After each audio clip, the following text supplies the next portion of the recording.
가장 어둡고 소망이 없고 이제는 더 이상 희망이 없다 할 그때 나사로에게 다가가시고 나사로야 부르셨습니다.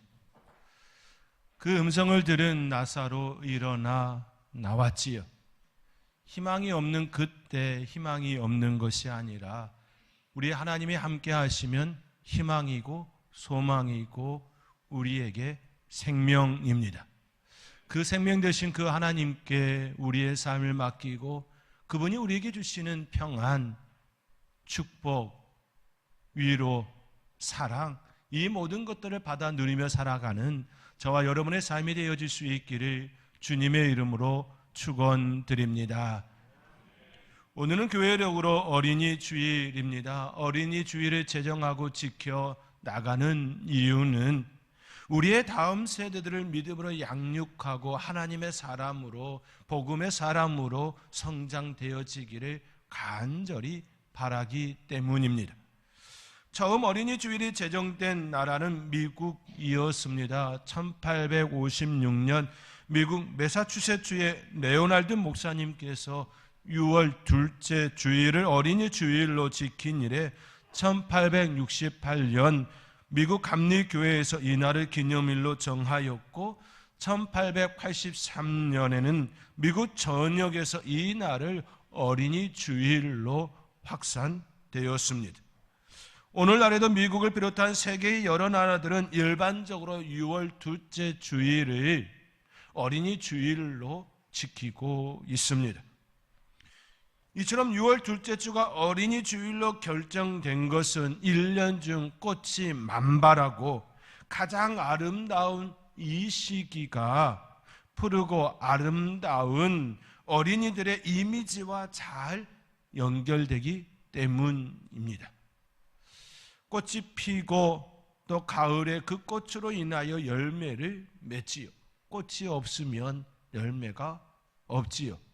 그것처럼 우리 아이들의 그 아름답고 푸르고 멋진 그들의 삶의 자리에 풍성한 열매가 되어지는 그 꿈, 그 비전, 그것을 바라보며 꽃이 만발한 그때, 그 시기에 어린이 주일로 제정하고 지킴이었습니다. 우리나라에서도 초창기에는 6월 둘째 주일을 어린이 주일로 지켜오다가 1956년 5월 첫째 주일을 어린이 주일로 변경하였습니다.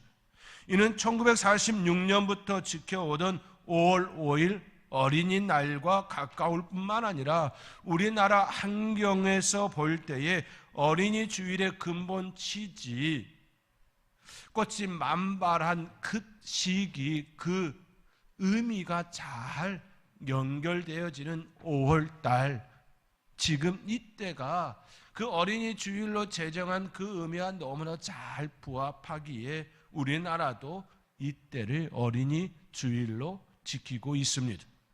꽃과 같은 존재, 푸르고 아름다운 존재, 그들이 하나님의 사람으로 잘 성장할 수 있도록 우리가 준비하고 교회가 준비하고 앞으로 나갈 수 있도록 도와주어야 하겠지요. 그렇기 위해서는 우리에게 일어나는 많은 일들을 지혜롭게 감당해야 합니다. 참으로 그들이 하나님의 사람으로 복음의 사람으로 복음의 그 여건으로 성장되어질 수 있도록 꽃이 만발한 그 모습에서 아름다운 열매가 되어질 수 있도록 그렇게 우리들도 그들을 바라보며 기도하며 돕는 자들로서의 역할을 감당해야 할 줄 믿습니다. 저와 여러분 가운데 그러한 은혜가 풍성하게 역사되어질 수 있기를, 또 선도교회가 그 은혜를 담는 그릇이 되어질 수 있기를 간절히 소망합니다.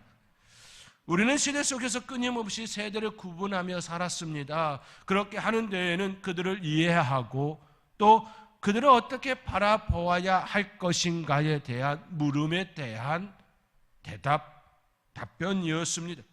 물론 그렇게 함으로써 단절된 모습처럼 비추는 역효과를 나타낸 것도 사실이지만 그 근원적인 이유는 그들을 이해하고자 하는 그런 접근이었습니다. 그렇게 붙여진 이름들은 시대와 부합된 모습들이었습니다. 산업화 세대, 베이비 부머 세대, 386 세대, X세대, 밀레니얼 세대, Z세대, 그리고 새롭게 이름이 불려지는 알파 세대. 알파 세대는 2010년도 이후에 태어난 세대를 일컫습니다. 이들에 대해 어떤 이들은 진정한 디지털 온주민이라 명하기도 합니다. 왜냐하면 태어날 때부터 디지털 문화 속에서 살아가고 있기 때문이지요. 각종 디지털 기기를 향하여 손동작보다 말로써 대화를 거는 이들이 바로 이들이기 때문입니다. 진이야, 오늘 날씨 알려줘. 오늘 날씨는 맑고 화창합니다. 오늘 날씨는 비가 오고 구름이 많이 낍니다. 그런 이야기를 듣고 자라난 세대이지요. 알렉사, 시리, 왓슨, 팅커벨 등 다양한 인공지능 비서의 이름들이 알파 세대들에게는 너무나도 익숙한 친구가 되었습니다. 알파 세대는 아직 어린 아이들이지요. 그럼에도 세상은 그들에 대하여 이처럼 알파 세대라 규정하며 디지털 온주민이라 이야기하며 다양한 각도로 접근하고 있습니다. 그렇게 하는 데에는 그들이 경제에 미치는 영향력이 생각보다 파급력이 있기 때문이지요. 일명 그들을 향하여 6포켓, 8포켓, 10포켓 이처럼 이야기하기도 합니다.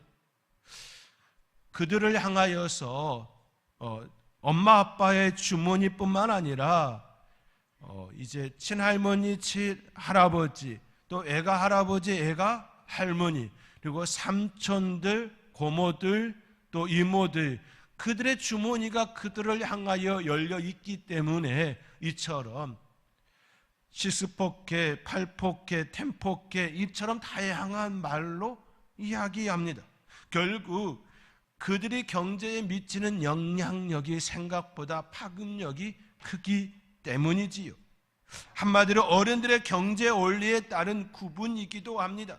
아직 그들은 어느 것도 명확하지 않음에도 그들이 나아갈 방향도, 그들이 꿈꾸는 것이 무엇인지도 드러나지 않았음에도 불구하고 접근하며 마치 이해하는 것처럼 다가가고 있습니다.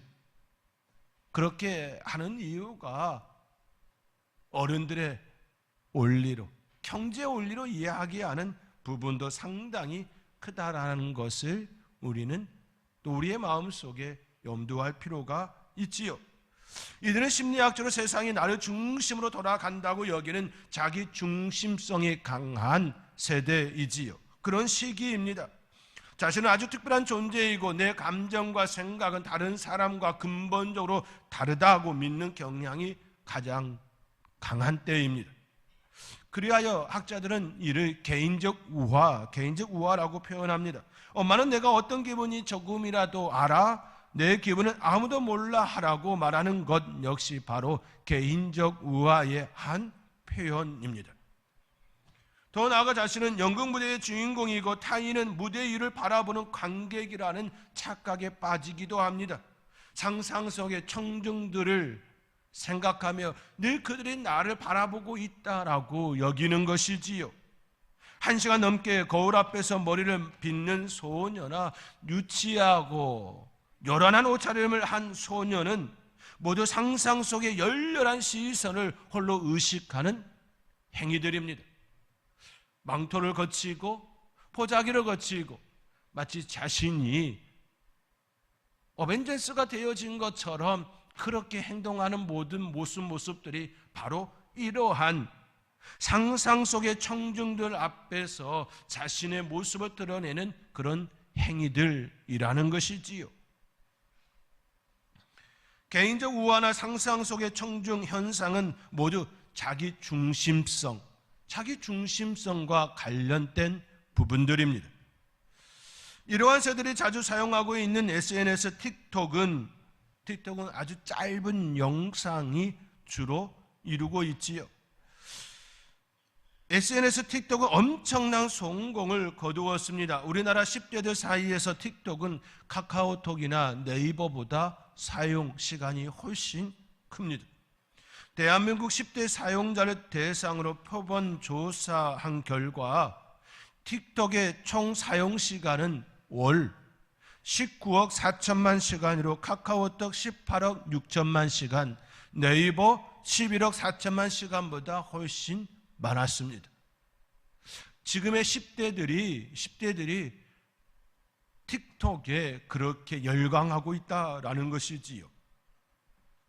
이처럼 이들의 틱톡과 같은 SNS의 시간을 할애하는 이유는 쉽게 노출될 수 있기 때문이라 말합니다. 한번 노출되면 단시간에 인기를 끌고 자신을 드러내는 그러한 자신을 많은 사람들에게 알릴 수 있기 때문이라 그렇게 이야기합니다. 이것이 지금 우리의 다음 세대 10대들의 한 주소입니다. 한 단면입니다. 기존 세대들과는 너무나도 다른 세대, 문화마저 다른 문화를 살아가고 있습니다. 그러나 우리가 중심에서 결코 잃지 말아야 할 것은 아무리 세대가 다르고 문화가 다르고 다른 생각, 다른 삶의 방식을 가지고 있다 할지라도 복음의 본질은 밝힐 수 없다라는 사실입니다. 복음이 그들 안에 없다면 그들 역시 빈 껍데기라는 사실이지요. 반드시 그들 안에도 복음이 있어야 한다라는 사실입니다. 문화가 다르고 삶의 방식이 다르고 생각이 다르다 할지라도 반드시 그들 안에 있어야 하는 것, 복음이라는 사실입니다.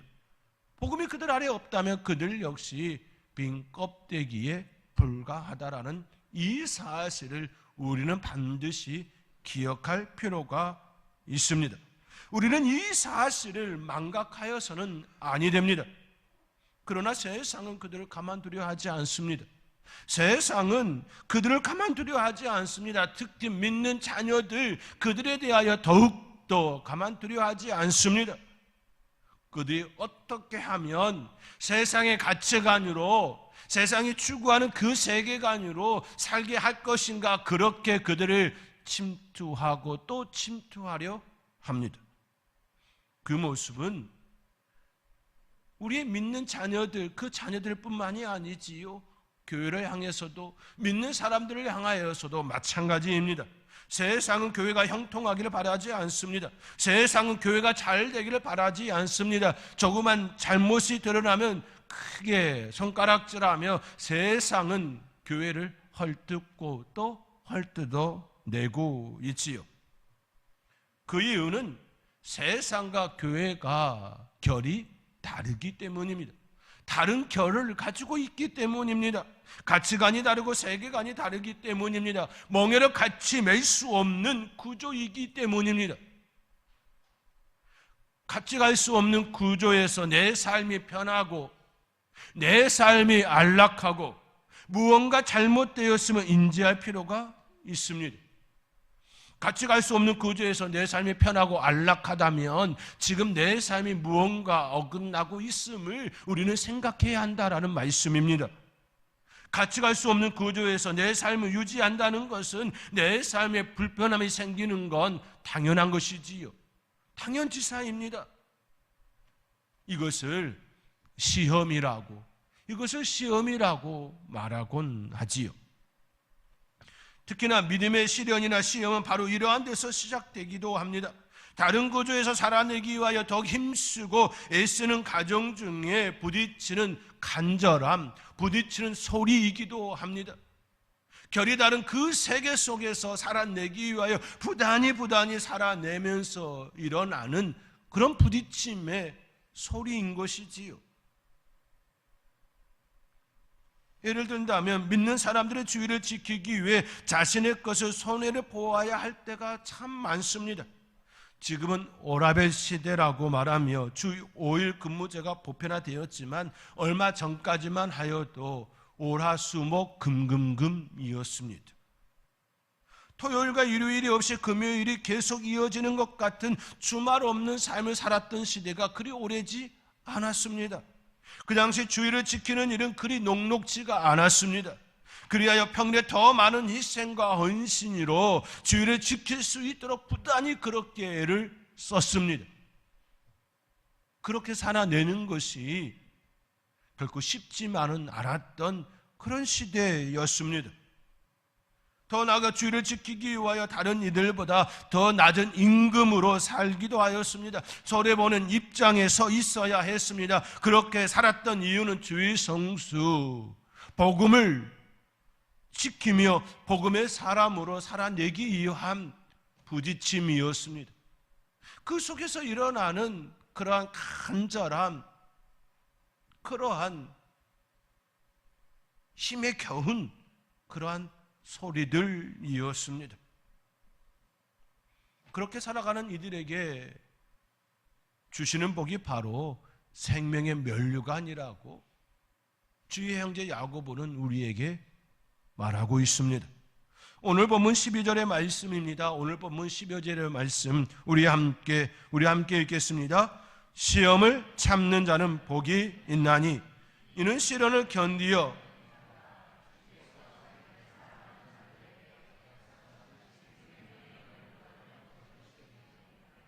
아멘. 자기를 사랑하는 자들에게 약속하신 생명의 면류관, 시험을 참는 자는 복이 있나니 시험을 견딘 자, 그 시련을 견디어낸 자, 그들에게 주시는 것 바로 생명의 면류관이라 말씀하고 있습니다. 주의 형제 야고보는 시험을 참는 자는 복이 있다 말하며 시련을 견디어낸 자에게 주님께서 주시는 그 상이 생명의 면류관이라고 우리에게 말씀하고 있습니다. 그 생명의 면류관은 주께서 주님을 사랑하는 자들에게 약속하신 것이라 그렇게 말하고 있습니다. 그렇게 생명의 면류관은 주님께서 주님을 사랑하는 자, 하나님을 사랑하는 자에게 주시는 축복이고 은혜이고 하나님의 사랑의 표현입니다. 생명의 면류관은 영원한 천국에서 누리는 영광을 일컫습니다. 마치 경주에서 승리한 이에게 푸른 올개술관을 씌우는 것과 같이 끝까지 견딘 자에게 주시는, 우리 하나님께서 주시는 영광의 면류관입니다. 다만 경주에서 승리한 자에게 주시는 올개술관과 차이가 있는 것은 올개술관은 잠시 누리는 영광이지요. 그러나 하나님께서 우리에게 주시는 생명의 면류관은 영원한 영광의 면류관입니다. 썩지도 아니하고 새하지도 아니하고 사라지지도 않는 그런 영광의 면류관입니다. 금메달을 따고 은메달을 따고 동메달을 따면 그때는 많은 사람들이 인정하고 인기 속에 그 시간을 보냅니다. 그러나 시간이 지나면 그 모든 것들이 다 사라지지요. 그러나 생명의 면류관은 결코 사라지지가 않습니다. 영원합니다. 그 어느 것과도 비교할 수 없는 영광입니다. 그런데 이어지는 말씀에서는 조금 다른 색깔의 내용이 소개되고 있습니다. 12절, 13절, 14절에 시험이라는 단어가 계속해서 소개되고 있습니다. 그러나 같은 단어이지만 다른 의미의 내용입니다. 다른 시험입니다. 12절의 시험과 13절, 14절의 그 시험은 다른 시험이지요. 12절의 시험은 3절에 소개된 믿음의 시련을 일컫습니다. 그러나 13절과 14절에 나오는 시험은 인간의 욕심과 관련되어 나타나는 유혹의 시련입니다. 다시 말해 12절의 시험은 우리가 신앙생활하면서 더 잘 믿기 위하여 복음의 사람으로 살기 위하여 그렇게 애쓰며 부딪히는 그 소리들이라는 것이지요. 주의를 지키기 위하여 부단히 애써야 했던 그 모습들이라는 것입니다. 그러나 13절과 14절의 그 시험은 세상의 유혹입니다. 그들과 결이 다른 삶을 살기 위함이 아니라 그들이 말하는 그 안락함, 그 편리함, 그것들을 추구하며 내 안에 그것을 추구하며 나오는 그 욕심에 이끌리는 그런 그런 모습들이라는 것입니다. 그렇게 주의 형제 야고보는 오직 각 사람이 시험을 받는 것은 자기 욕심에 끌려 미혹됨이라 말하고 있습니다. 뿐만 아니라 욕심이 잉태한 즉 죄를 낳고 죄가 장성한 즉 사망을 낳느니라라는 말씀을 하고 있는 것이지요. 유혹, 욕심, 그 말씀을 우리에게 하고 있는 것입니다. 복음의 사람으로 산다라고 하는 것, 하나님의 사람으로 산다라고 하는 건 그렇기에 욕심이 아니라 오직 내 안에 있는 예수 그리스도, 내 안에 있는 그 복음을 위하여 사는 삶, 그 삶을 이야기하는 것입니다. 자기 욕심에 끌린 삶은 세상이 추구하는 삶입니다. 편리하고 안락하고 자기 중심적이고 개인주의적인 삶을 일컫습니다. 이는 마치 어린아이들의 삶의 형태와 같습니다. 자기 중심적이고 개인적 우화와 같은 그런 모습들이지요. 그러나 성숙한 그리스도인의 삶은 결코 개인적 우화와 같은 삶이 되어서는 아니 됩니다. 성숙한 그리스도인의 삶은 자기 욕심에 이끌려 사는 삶이 아닙니다. 철저히 하나님 중심의 삶, 복음 중심의 삶, 하나님의 말씀을 따라가는 삶, 내어주는 그 삶, 복음을 위하여 손해를 보며 복음을 위하여 자신의 시간을 사용하며 복음을 위해 사람들을 만나며 복음을 위해 자신을 내어주는 삶, 바로 그 삶을 일컫습니다. 그러나 미성숙한 그리스도인은 개인적 우와, 자기 중심적 개인주의적 삶을 사는 그들은 그러한 삶에 대하여 무서워합니다. 두려워합니다. 그리고 아깝다 그렇게 여기며 생각합니다. 그러한 삶에 대하여 부담스러워합니다. 그로 인해 체험이 약하고 체험을 한다고 해도 그 체험을 의심의 눈으로 바라봅니다. 체험 신앙으로 나가게 하는데 오히려 걸림돌이 되곤 합니다. 체험 신앙이 되기 위하여서는 복음의 그 자리에 있어야 합니다. 하나님의 말씀을 붙들고 세상을 향하여 나아가는 그 힘이 있어야 합니다. 그러할 때에 체험이 일어나고 그 체험이 쌓여서 내 안에 단단함으로 견고함으로 체험 신앙인이 되는 것입니다. 그러나 자기 중심적이고 개인주의적이고 미성숙한 그런 모습으로는 오히려 그런 삶에 대하여 무서워하기에, 내어주는 것에 대하여, 시간에 대하여, 손해보는 것에 대하여 아깝다라고 여기기에 그 자리로 나가는 걸 주저주저 하게 되어지고 내 안에 체험이 일어나지 않는, 그래야 여전히 한 단계 나아가는 성숙한 그리스도인의 모습이 되어지는 것이 아니라 그 언저리에서 계속 뱀뱀뱀 도는 그런 안타까운 모습이 일어나는 것이지요. 한꺼풀 올라가기 위하여서는, 그 자리에서 한 단계 올라가기 위하여서는 복음을 위하여 내어줄 때 그 안에 역사가 되는 것입니다. 체험신앙으로 나가기 위하여서는 반드시 먼저 내가 복음의 자리에 있어야 함을 마음에 품어야 합니다. 손해보는 자리에 있어야 함을 내 마음속에 다짐하며 그렇게 앞에 있어야 합니다. 그러할 때 체험하며 그것이 내 삶의 역사가 되어지고 능력이 되어지고 그것으로 인하여 당당함, 세상을 이기는 그리스도인이 되는 것입니다.